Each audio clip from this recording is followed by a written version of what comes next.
Major infrastructure of Yemen stands destroyed in the war. People are forced to live in growing misery without basic necessities of life. They are looking to the international community, especially the Muslim, for support. I am writing this to draw the attention of Muslim world, including my government, to help the suffering Muslim brothers and sisters in Yemen. The Yemanis started suffering when the war broke out in 2015, when rebels tried to put immense pressure on the country's government.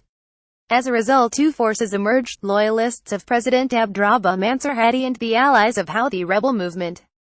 The initial civil crisis shortly gained international importance when ISIS and Al-Qaeda entered the arena to control some of the Yemen's territory. Yemen, listed as the poorest Arab country, has a population of 26 million, out of which 21 million have suffered deeply from this war. Some 80% of them have even lost access to clean water. The country is facing worst food crisis, where 7 million are only a step away from famine. Cholera outbreak has worsened the health crisis, with over than 200,000 cases and 3,652 vaccination facilities going non-operational in early 2016.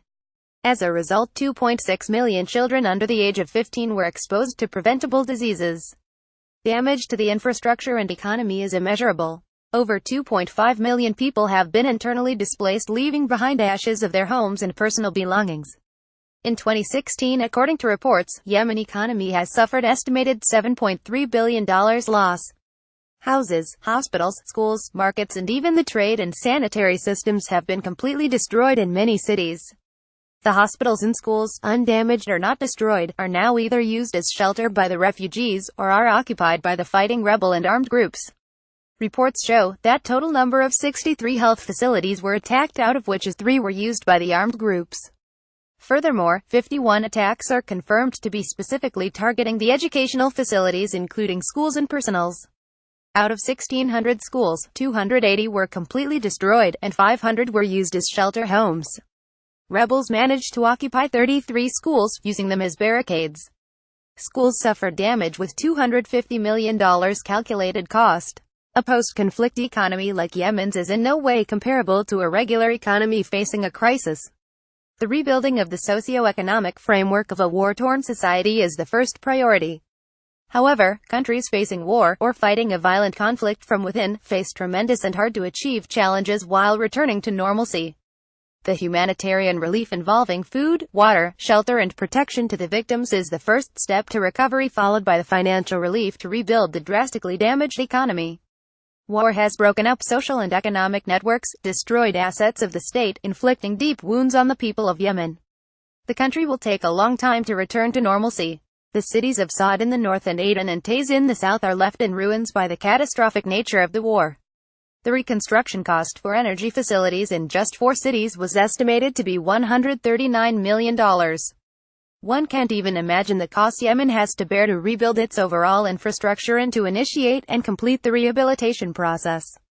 How could a country hit so hard by an internal and external feud and power crisis, can be rebuilt and rehabilitated without support of allies? International aid is indeed the speediest long-term solution to the crisis.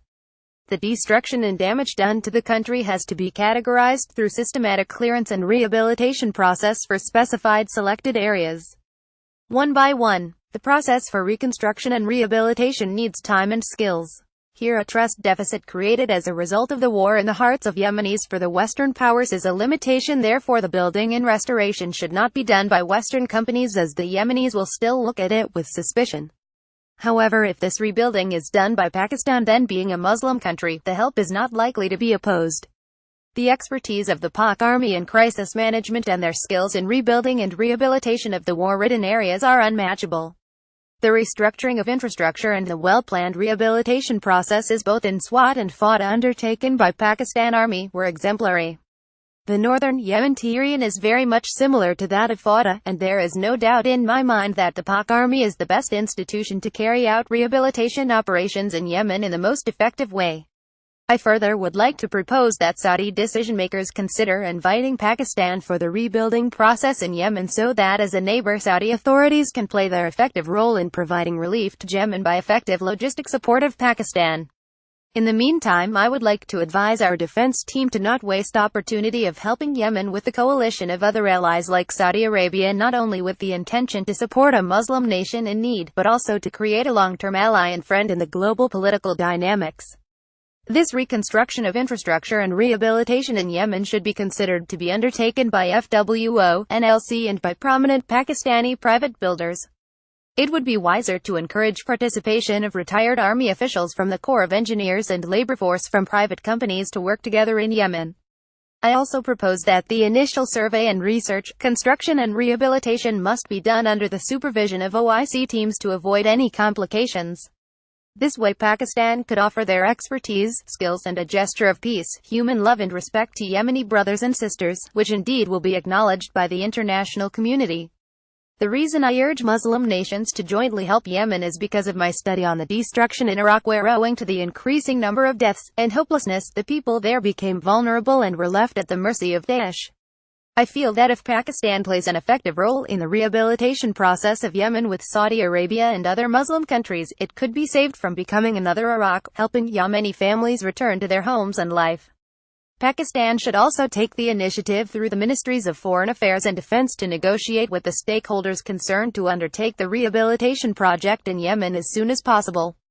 It will send a positive message to the Muslim world, and I hope it can generate a positive response as well. I am hopeful that this proposal will be viewed positively and would be acceptable to King Salman bin Abdulaziz and the vibrant Saudi Crown Prince Mohammed bin Salman.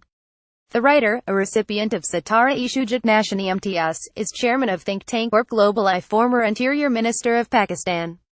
At email protected, Twitter at Sen Raymond Malik, at Global I.